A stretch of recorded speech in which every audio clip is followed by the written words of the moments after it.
In today's video, I'm going to be continuing on my series of one player from all 31 NHL teams. Last episode, we did one overpaid player from every single team, and now in today's video, we're going to be doing one potential breakout player from all 31 teams. I'm not including rookies, and I'm also not including players that have already exceeded 50 points. There are about one or two exceptions in this video because for some teams, it was actually kind of difficult to pick a breakout player. So without wasting any more time, let's jump right into the video with the Anaheim Ducks. For the Anaheim Ducks, I decided to go with Ondrej Kase. Now, in my opinion, this would have been his breakout season if he would have stayed healthy, but he only ended up playing 30 NHL games. But in those games, he had 11 goals and 9 assists for 20 points, still some pretty good numbers. He already has a 20-goal season under his belt, and he's only 23 years old. And in my opinion, the most impressive thing about this is that he was a 7th round pick, and getting that type of value in the 7th round, that stuff rarely happens these days. So I think Anaheim has to be super pumped with Ondrej Kase and what he has shown so far, and I still think there is definitely more to come from him. For the Coyotes, I decided to go with Christian Dvorak, and this is another player that was injured last season, and I think if he wasn't, he could have already had his breakout year.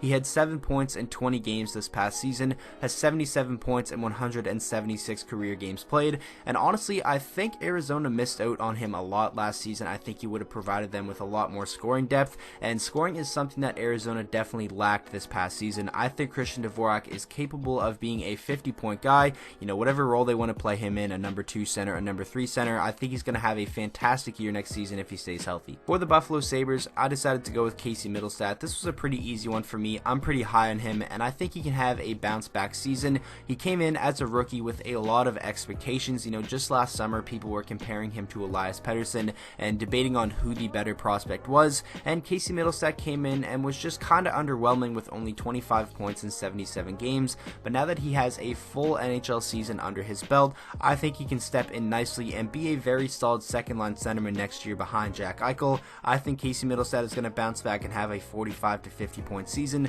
so that's why I have him as my breakout player for the Buffalo Sabres. For the Boston Bruins, this was another pretty easy one. I decided to go with Jake DeBrusk, and love him or hate him, you can't deny that he is a very solid young player, only 22 years old, and this past season in just 68 games, he had 27 goals, a total of 42 points, and I think next season, a year older and probably a more increased role with the Boston Bruins, I think he can be up there around 30 goals and maybe even a 60-point scorer. I think the sky's the limit for Jake DeBrusk with the Boston Bruins, so that's why I have him as their breakout player. For the Calgary Flames, I decided to go with Rasmus Andersson. This one was a little bit more difficult, but I think Rasmus Andersson really does have the potential to be a very good two-way defender in this league. He's only 22 years old and is coming off a very strong rookie season where he put up 19 points. I believe he was a plus 17, and I think next year he's probably going to be relied upon a lot more to carry, some of the load and take some of that load off of Mark Giordano.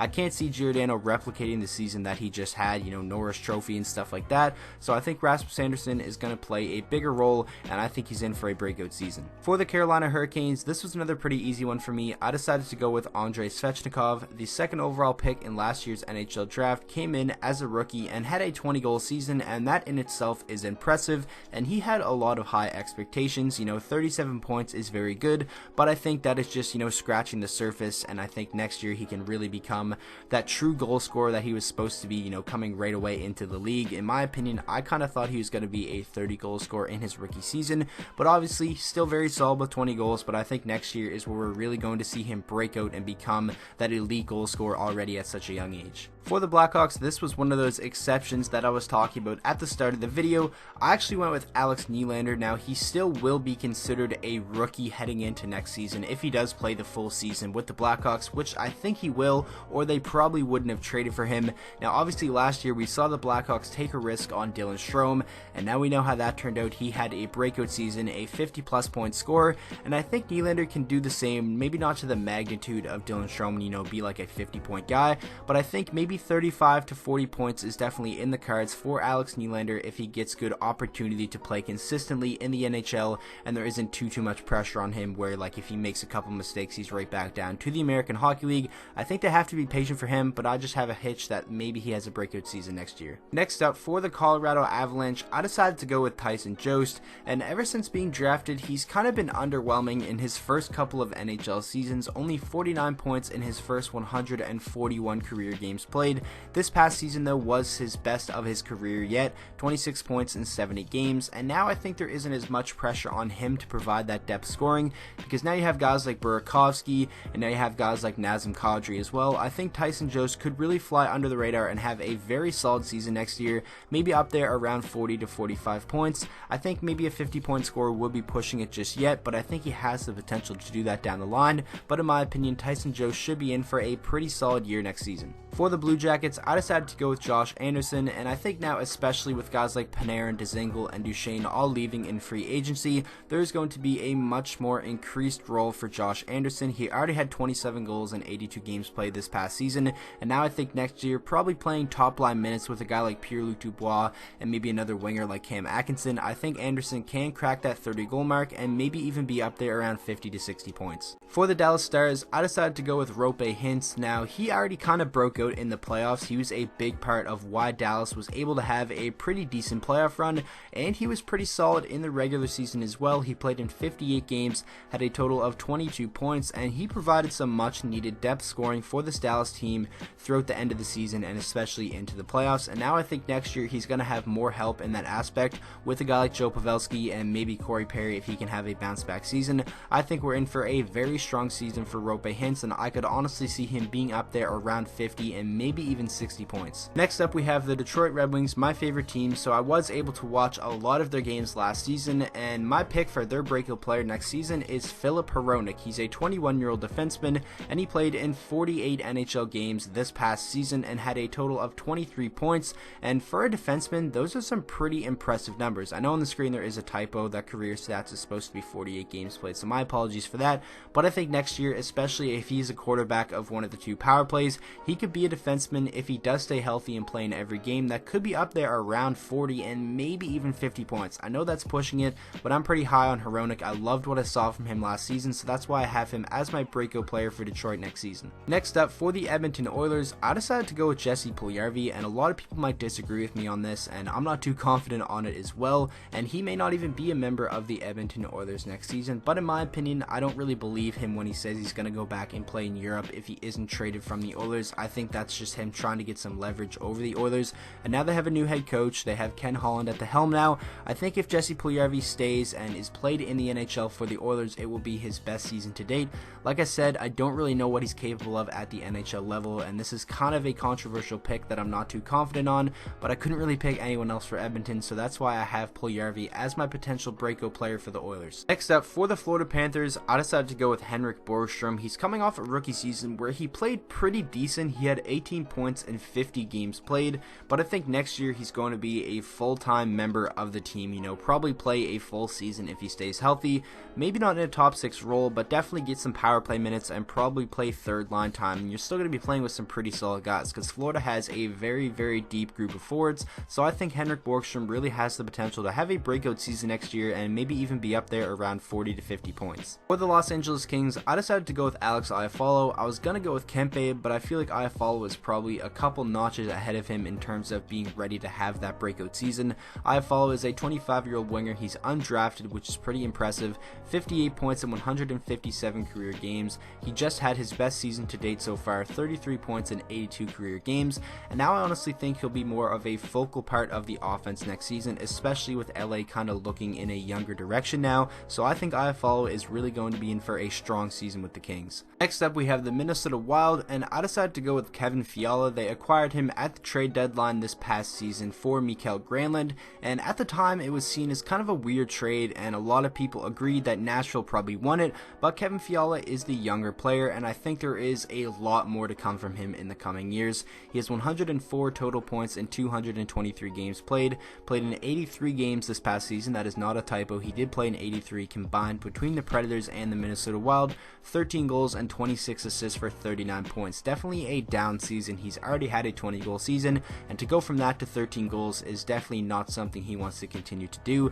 So now I think a full season with his new team, probably in a pretty significant role because they don't really have too many solid forwards there. I think Kevin Fiala is going to have a breakout season and be back to that 20-goal scorer that he was in Nashville. Next up, for the Canadiens, this is another pretty easy one for me. I went with Jesperi Kotkaniemi. He's a 19-year-old centerman and is coming off a pretty strong rookie season. He played 79 games and had 11 goals and 23 assists for 34 points. I think it's only up from here for Kotkaniemi, and I think he'll probably play a more significant role. I think he'll either be the number 1 or number 2 center here in Montreal, get some time in the power play, and definitely now that he's a year older, probably adjust to the NHL a little bit better in his second year. And I think that point total is only going to go up, and I think his just overall impact on the game is going to go up as well. Next up, we have the Nashville Predators, and my pick for them was UC Saros, and I think as the years go on, Saros is just closer and closer to finally taking over that starting position in Nashville from Pekka Rinne. And don't get me wrong, Pekka Rinne is still probably a top 10 goaltender in the NHL, but in the playoffs the past 2 years, he just wasn't able to get it done and kind of crumbled in some situations, especially this past season against Dallas. And now Saros, a 24-year-old goaltender, has a career save percentage of .915 and a 2.49 goals against. He just had his best season to date in terms of win-loss ratio: 17 wins, 10 losses, 2 overtime losses, a 2.62 goals against, and a .915 save percentage. So like I said, I think Saros is probably going to get even more time in the net next season, and playing behind a pretty strong team as well. I think his numbers are going to be very good, and I think he's going to have a breakout season. For the New Jersey Devils, I decided to go with Jesper Bratt. Now, this is another player in this video that struggled with injury this past season and only ended up playing 51 NHL games, but in those 51 games, Jesper Bratt was very good. 8 goals and 25 assists for 33 points, and had he have stayed healthy, he probably would have already had his breakout season, but he's going to get a lot of opportunity next year to play with some very talented guys, get some power play minutes with guys like Heischer, Jack Hughes, Taylor Hall. I just think the sky is the limit for Jesper Bratt, and he's only 20 years old. I could see him being a 60-point scorer next year, and considering that New Jersey got him in the 6th round, that is definitely some good value for such a late draft pick. For the New York Islanders, I decided to go with Anthony Beauvillier, and heading into the season, he was one of my picks for a player that would have a breakout year, but Beauvillier kind of took a step in the wrong direction and kind of regressed a little bit in my opinion. Only 28 points in 81 games, still 18 goals, which is very good, but I think there was a lot higher expectations, and I think they need him to be better and produce more offense next year if they want to replicate the season that they had in Long Island. 18 goals is pretty good, but he is capable of being a 20-goal scorer in my opinion, and a guy that should be up there around 40 to 50 points. We're gonna have to see how this plays out and how he responds to having kind of a down year, but I think he's capable of a bounce back and really have that breakout season. For the Rangers, this is another player that I thought would have his breakout season this past year, and that is Pavel Buchnevich, but he didn't stay healthy, didn't play in all 82, but still was a 20-goal scorer, and in my opinion, Buchnevich has all the tools to be a 30-goal scorer in this league. He has the size, he definitely has the speed and skill. It's just a matter of putting that all together and also staying healthy for a full season. 38 points for him is pretty solid, but I think the Rangers and their fans know that they can expect more, and now there's going to be a lot more talent with the Rangers, and if he isn't traded and is on their roster next season, I think he could really surprise a lot of people next year. For the Ottawa Senators, this was another easy pick. I decided to go with Brady Tkachuk. He's a 19-year-old winger coming off a very strong rookie season, 45 points in 71 games, and it's on a pretty bad team as well, so those are some pretty impressive numbers for Brady Tkachuk, and I think he's really only scratching the surface, and next year I think definitely is going to be kind of a test for him.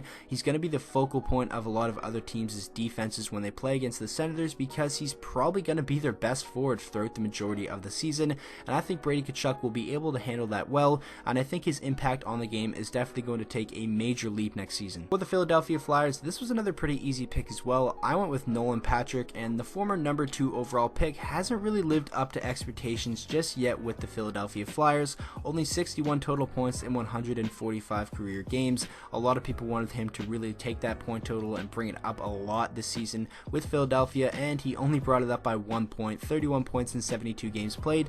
But Nolan Patrick was never really a guy who was supposed to come in and put up a stupid amount of points. He's a very good two-way centerman for only being 20 years old, and I think there is still a lot of time for him really to be the player he was drafted to be. I'm pretty confident that he can bounce back and, really take a leap forward next season. Pittsburgh Penguins, this was a little bit difficult to choose, but in the end, I decided to go with Dominik Kahun. They acquired him in a trade that sent Olli Maatta to the Blackhawks, and Kahun is an undrafted 24-year-old centerman, and he had a pretty strong first NHL season last year with the Blackhawks, 37 points in 82 games played, and I think Pittsburgh definitely likes him and thinks he can bring a lot to the table, or they probably wouldn't have traded for him in the first place. He's going to probably get some opportunity to play with some pretty talented guys in Pittsburgh, and I think Kahun is definitely a player that could have a very strong breakout season. Next up, we have the San Jose Sharks, and this is another one of those exceptions I was talking about earlier in the video, and I went with Kevin Labanc. Obviously, he has already exceeded a 50-point season, and that was this past year with 56 points in 82 games played,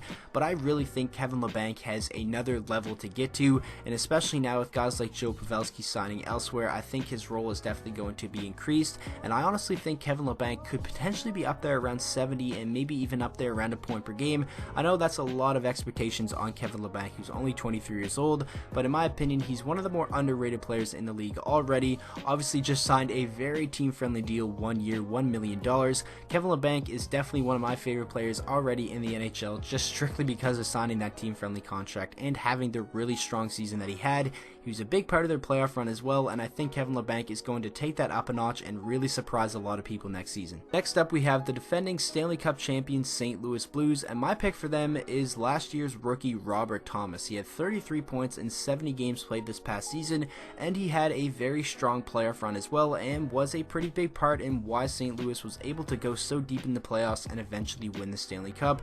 They're a team that is built to win now, and they also have young guys like Robert Thomas and like a guy like Jordan Kyrou as well, who are also going to lead them towards the future. St. Louis is in a very good position, and I think Robert Thomas is going to take that 33 points and really take it up a notch and have a breakout season next year. Next up, for the Tampa Bay Lightning, I decided to pick Anthony Cirelli. He was a rookie this past season, and in my opinion, he was one of the more underrated rookies in the league. I know he played on a very good team, and he didn't really put up the greatest numbers that jump out at you, but his impact on the game was definitely felt night in and night out for this Tampa Bay team. He's an amazing penalty killer. Him and Matthew Joseph definitely do a very good job together doing that, and Cirelli, I think, has another level he can get to with the Tampa Bay Lightning, and with Tampa Bay maybe shedding some cap next season, guys like Palat and Tyler Johnson could be on their way out. Cirelli could be making his way up that lineup even more, and I think that point total could really go up there and maybe be around 50 and maybe even 60 points while still being a very, very good penalty killer. I'm a big fan of Anthony Cirelli, and after his rookie season, I think we've only really got a glimpse of what's to come from him. My pick for the Toronto Maple Leafs is Kasperi Kapanen, and he's one of the guys that probably will fly under the radar next season. All the focus when you talk about Toronto is on guys like Marner and Matthews and Nylander and guys like that, but Kasperi Kapanen is a very, very good offensive player. He was the main piece coming back to Toronto in the Phil Kessel trade, and I think they're happy with how he's turned out so far. 44 points for Kapanen in 78 games played this past season, a 20-goal scorer, and he's most likely going to be a line mate with Austin Matthews next season, and I think if they can both stay healthy next season, Kasperi Kapanen can definitely benefit from that in a big way and put up a lot of points. Next up, we have the Vancouver Canucks, and a lot of people might disagree with this one, but my pick is Jake Virtanen. He's still only 22 years old, and I know he hasn't even came close to living up to the expectations he had after the Canucks drafted him, but he is coming off his best season yet, 15 goals, 25 points, only played in 70 games, and I think next year, another season under his belt, I think he has a little bit more confidence now heading into next year as well. If he can stay healthy, I think he can finally reach that 20 goal mark, which he definitely is capable of. He has the speed, he has the size and the skill. It's just a matter of putting all those things together, and I think next year is going to be the season that Jake Virtanen finally has a breakout year and becomes a very solid NHL player. Next up, we have the Vegas Golden Knights, and my pick for them was Shea Theodore. It was going to be Alex Tuch, but this past season was already kind of his breakout year, and Shea Theodore, in my opinion, has the potential to be one of the better offensive defensemen in the entire NHL. 37 points this past season in 79 games played for the 23-year-old defenseman. I think he's probably going to be quarterbacking the #1 power play unit for Vegas next season if it isn't Nate Schmidt, and if he can stay healthy for the full year, and if a lot of the really good forwards for Vegas can stay healthy, I think Shea Theodore can up that point total and maybe even be like a 45 to 50 point defenseman, and to me, I would definitely consider that his breakout season, even though this past year he was very good as well. Next up, from the Washington Capitals, I decided to go with Jacob Vrana. Now, I know this past season was kind of his breakout year already with 47 points in 82 games, 24 goals, definitely a very strong season for him, but I think there is another level he can get to. Now I think he definitely has a lot more confidence, and I think the Washington Capitals have a lot more confidence in him as well after him showing that he can be a very, very reliable offensive option. He has a new contract, and I think we could really see an explosion from Jacob Vrana in terms of his point total next season. Now lastly, finishing out the video with the Winnipeg Jets, my pick for them is Jack Roslovic. Now in my opinion, since Winnipeg did lose a lot of their depth this summer in free agency, I think Jack Roslovic is going to be relied upon a lot more to bring some score and depth to this team. He had 24 points in 77 games played this past season, and he didn't really get the opportunity to succeed. I think there is some untapped potential there, and especially if he is potentially centering a second line with wingers like Nikolai Ehlers and Patrick Laine, Jack Roslovic could definitely surprise a lot of people next season. So that is going to wrap up today's video. I really hope you guys did enjoy. I know this was a very long video, but when you're talking about one player from every team, it definitely is going to be pretty long. So if you guys want me to continue to do these, I'll be more than happy to. Let me know down in the comment section if you enjoy them, and if you think these videos are too long and you don't want to see the series anymore, make sure to let me know down in the comment section as well. And with that being said, I hope you guys all enjoyed today's video. If you did, please make sure to drop a like on it and subscribe to the channel for daily NHL content, and I will see you guys all in the next video.